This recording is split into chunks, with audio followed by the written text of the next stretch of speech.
everyone! So in this video, we'll be discussing the rights of the accused. This is in relation to Section 14, still in the Bill of Rights, Article 3 of our 1987 Constitution. So what does Section 14 say? It says that no person shall be held to answer for a criminal offense without due process of law. And the second paragraph states that in all criminal prosecutions, the accused shall be presumed innocent until the contrary is proved, and shall enjoy the right to be heard by himself and counsel, to be informed of the nature and cause of the accusation against him, to have a speedy, impartial, and public trial, to meet the witnesses face to face, and to have compulsory process to secure the attendance of the witnesses and the production of evidence in his behalf. However, after arraignment, trial may proceed notwithstanding the absence of the accused, provided that he has been duly notified and his failure to appear is unjustifiable. So we discuss this one by one.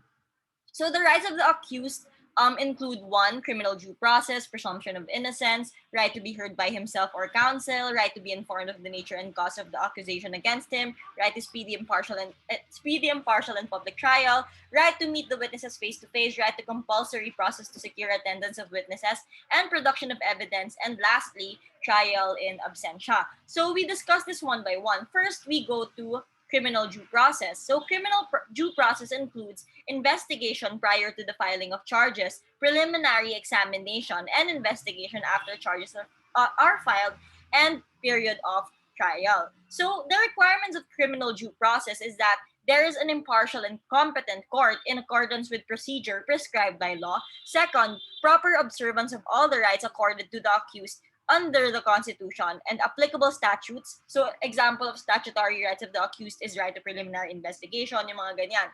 So, mistrial may be declared if shown that proceedings were held under circumstances as would prevent the accused from freely making his defense or the judge from freely arriving at his decision. So, there is violation of due process when the law is not published and the person is impleaded for a violation of such law. And there is violation of due process when appeal is permitted by law, but there is denial of the appeal. So the second right is presumption of innocence.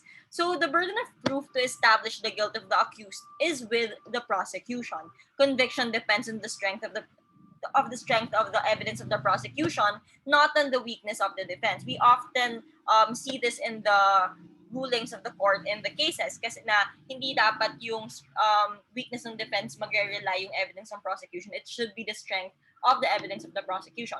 So the presumption may be overcome by contrary presumption based on the experience of human conduct. So for example, unexplained flight may lead to inference of guilt.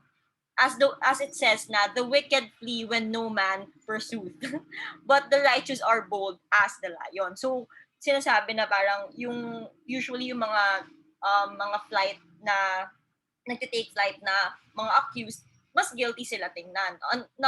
Unlike when you believe yourself not to be guilty, you stand in trial and you prove to the people and to the court that you are not guilty. So the constitutional presumption will not apply as long as there is some rational connection between the fact proved and the ultimate fact presumed, and the inference of one fact from proof of another shall not be so unreasonable as to purely arbitrary mandate. So no inference of guilt may be drawn against an accused for his failure to make a statement of any sort.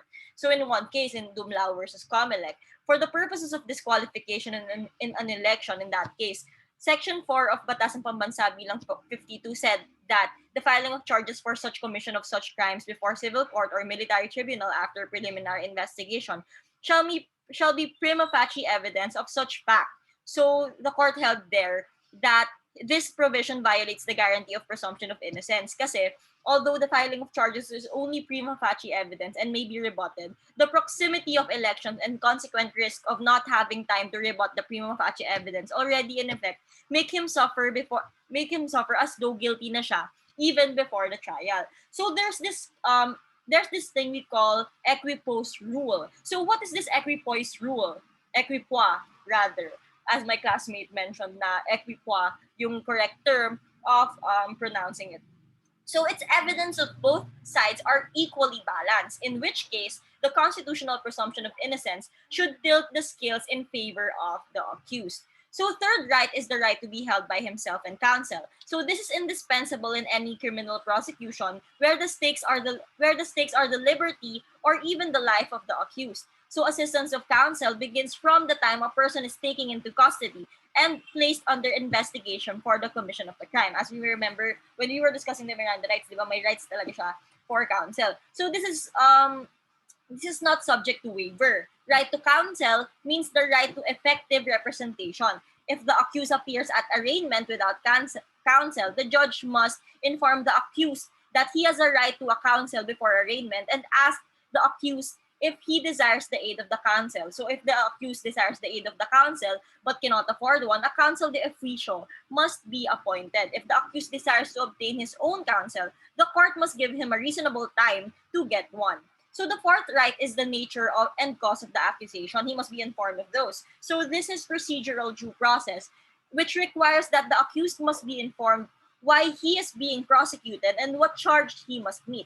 So the purpose of the right to be informed and the nature and cause of the accusation is to furnish the accused with a description of the charge against him as will enable him to make defenses. So parang kailangan mo sabihin sa kanya ano ba yung mga charge sa kanya na crime. Of course, he has to be aware. Second is to avail himself of his conviction or acquittal against a further prosecution for the same cause. Third, to inform the court of the facts alleged. The description and not the designation of the offense is controlling. The real nature of the crime charge is determined from the recital of the facts in the information. It is not determined based on the caption or preamble thereof, nor from the specification of the provision of law allegedly violated. So, kailangan niya maintindihan kung ano ba yung na-violate niya na batas. If the information fails to allege the material elements of the offense, the accused cannot be convicted thereof, even if the prosecution is able to present evidence during the trial with respect to such element. So we have the void for vagueness rule. So here, the accused is denied the right to be informed of the charge against him and to due process as well, where the statute itself is couched in indefinite language that it is not possible for men of ordinary intelligence to determine therefrom what acts or omissions are punished and hence shall be avoided. Laging sinasite yung case na to. Remember yung Estrada versus Sandigan Bayan, where the accused there, Estrada, was saying na void yung crime na plunder. He was saying na it wasn't understandable for an ordinary man. But I think it was rebutted. But anyway, in this case, the court held that the void for voidness doctrine merely requires a reasonable degree of certainty and not absolute precision or mathematical exactitude. So the fifth right includes the right to speedy trial and right to speedy trial and then public trial. So sa trial, the factors in determining whether there is violation is the time expired from the filing of the information, the length of delay involved, reasons for the delay, assertion or non-assertion of the right by the accused, and prejudice caused to the defendant. So the effect of the dismissal based on violation of this right, it amounts to an acquittal and can be used as basis to claim double jeopardy. This would be the effect even if the dismissal was made with the consent of the accused.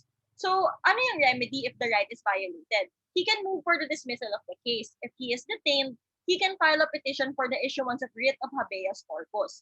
So, ano ba yung speedy trial? It's free from vexatious, capricious, and oppressive delays. Kasi nga sinasabi na parang justice delayed is justice denied, di ba? It's to relieve the accused from needless anxieties before sentence is pronounced upon him.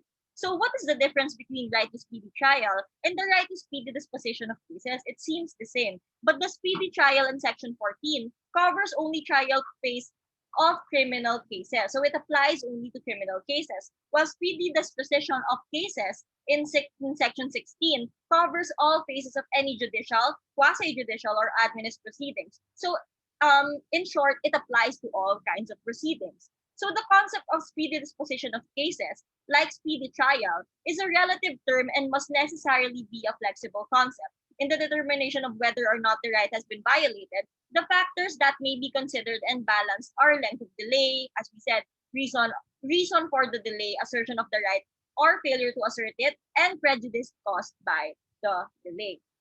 So ano ba yung impartial trial? It's that the accused is entitled to the neutrality of an impartial judge. It is an element of due process. Kailangan talaga impartial yung court, impartial yung trial, impartial yung judge. So, public trial is the attendance at the trial is open to all irrespective of their relationship to the accused. However, if the evidence to be adduced is offensive to decency or public morals, the public may be excluded. So masyadong yung mga crimes, heinous crimes, yung mga ganyan. The right of the accused to a public trial is not violated if the hearings are conducted on Saturdays, either with the consent of the accused or if failed to object thereto. The right to be present covers the period from arraignment to promulgation of sentence. So the general rule here is that the accused may waive the right to be present at the trial by not showing up. However, the court can still compel the attendance of the accused if necessary for identification purposes. There is an exception.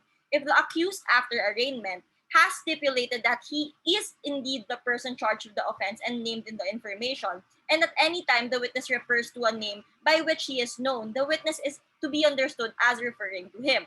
So trial in absentia is mandatory upon the court whenever the accused has been arraigned. There's also promulgation in absentia. So while the accused is entitled to be present during promulgation of judgment, the absence of his counsel during such promulgation does not affect its validity. The trial in absentia does not abrogate the provisions of the rules of court regarding forfeiture of bail bond if the accused fails to appear at his trial. A court has a power to prohibit a person from being admitted to bail from leaving the Philippines, as this is a necessary consequence of the nature and function of a bail bond.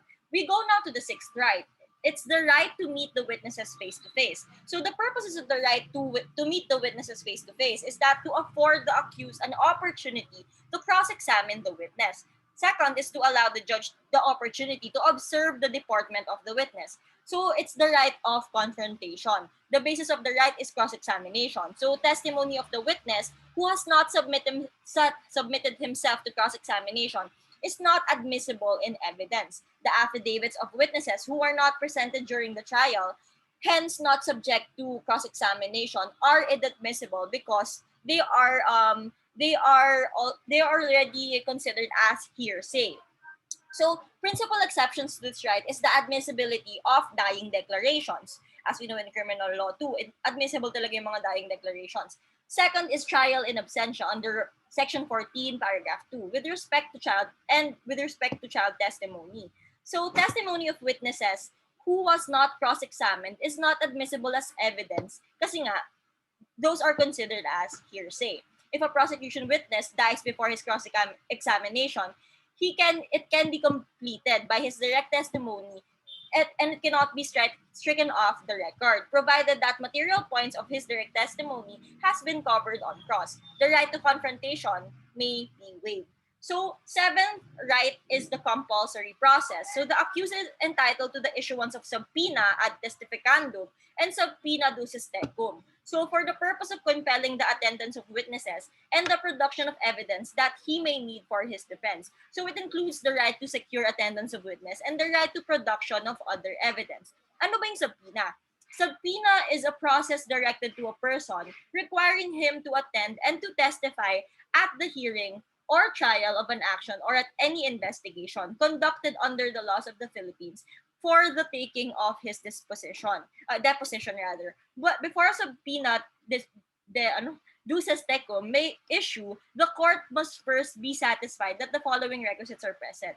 First is the test of relevancy. The books, documents, or other things requested must appear prima facie relevant to the issue subject to the controversy, and test of definiteness, where such books must be reasonably described by the parties to be readily identified. So the failure to obey is punishable as contempt of court. There are exceptional circumstances when the defendant may ask for conditional examination, provided the expected testimony is material of any witness under circumstances that would make him unavailable for attending the trial. And lastly, we have trial in absentia. So the general rule is any constitutional or statutory right may be waived if such waiver is not against public policy. So the purpose is to speed up the disposition of criminal cases. So para nga mapabilis yung criminal cases, hindi pwedeng laging hinihintay na lang yung accused para lang magbasa ng conviction niya, 'di ba? and trial of which could in the past be indefinitely deferred and many times completely abandoned because of the defendant's escape. So when can trial be done in absentia? Accused failed to appear for trial despite postponement and notice to his bondsmen. The court then allowed prosecution to present evidence despite the fact that the accused had not been arraigned. So petitioner here was found guilty, for example, in the case. So yung issue dito is whether or not the court has jurisdiction. The court held that because accused was not arraigned, he was not informed of the nature of the cause of accusation against him. Therefore, the court has no jurisdiction kasi hindi siya nabasahan kung ano yung mga accusation against him. The indispensable requisite for trial in absentia is that it should come after arraignment. After arraignment, during which accused pleaded not guilty, case was set for hearing but the accused escaped. He was tried in absentia. Lower court held the proceedings against him in abeyance to give him the opportunity to cross-examine witnesses against him and present his evidence. The court held in that case that abeyance of proceeding was invalid. Such right to cross-examine and present evidence on his behalf is waived by failure to appear during trial of which he had notice. So when is the presence of the accused is a duty? First is when the arraignment is for arraignment and for plea, so for plea of guilty, for plea of not guilty. Second is during trial for identification. And third is promulgation of his sentence. So the exception here is when the offense is a light offense. So it can be done na yung counsel na lang niya yung nandun. It can, the reading of his conviction can be done without his presence. So in another case, the petitioner challenges the jurisdiction of military commissions to try him for murder, illegal possession of firearms, and for violation of the Anti-Subversion Act. So he was arguing that he being a civilian, such trial during martial law deprives him of his right to due process. So an issue has been raised as to whether or not petitioner could waive his right to be present during a trial. So on a 7-5 voting of the 7 justices voted that petitioner may waive his right to be present at all stages of the proceedings, while 5 voted that this waiver is qualified. He cannot waive when he is to be identified. Considering Article 4, Section 19 of the 1973 Constitution, na yung trial then of a capital offense may proceed even in the absence of the accused. And the absence of any law specifically requiring his presence at all stages of his trial, there appears no logical reason why petitioner, although he is charged with a capital offense, should be precluded from waiving his right to be present in the proceedings for the perpetuation of testimony, since this right was conferred upon him for his protection and benefit. If you want to know more about this, it's Aquino versus Military Commission, a 1975 case. So this was a short review again for the rights of the accused. Thank you for listening.